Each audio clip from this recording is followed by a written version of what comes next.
At first, drivers who don't stop for school buses are a problem for many local school districts. And with school back in session now, a city council member in Parma is hoping to toughen penalties for people who break that law. Yeah, News 5's Olivia Fecto is in Parma, the latest city to make this push.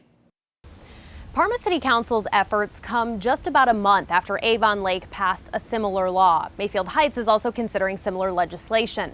The proposal would increase penalties for drivers who pass a stopped school bus. It's the worst call a mother could get. Near the end of the school year in May, Dawn Alberts got a phone call that made her stomach sink. It's the worst call I have ever received in my life.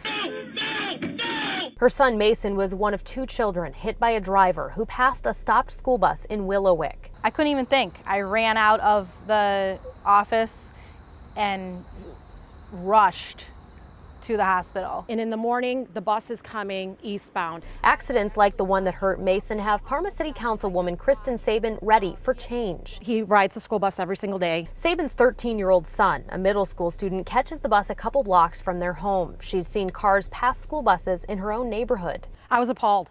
I could not believe. It was one of those moments where, am I actually witnessing this? And I had to say to my son, stop. She's introduced legislation to toughen penalties for drivers who break the law in Parma. Instead of a $500 fine and potential license suspension, she wants violators to pay a $750 fine and potentially face up to 90 days in jail. These are our children. These are our precious little babies.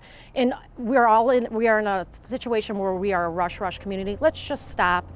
Watch the kids cross the street when that stop sign is out.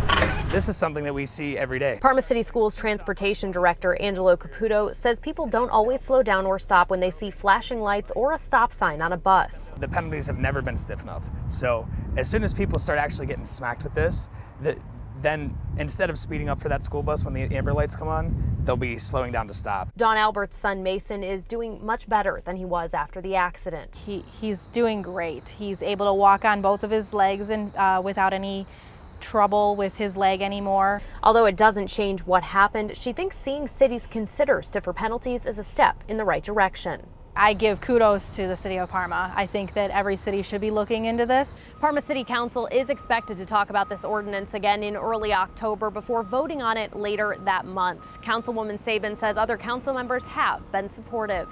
In Parma, Olivia Fecto, News 5.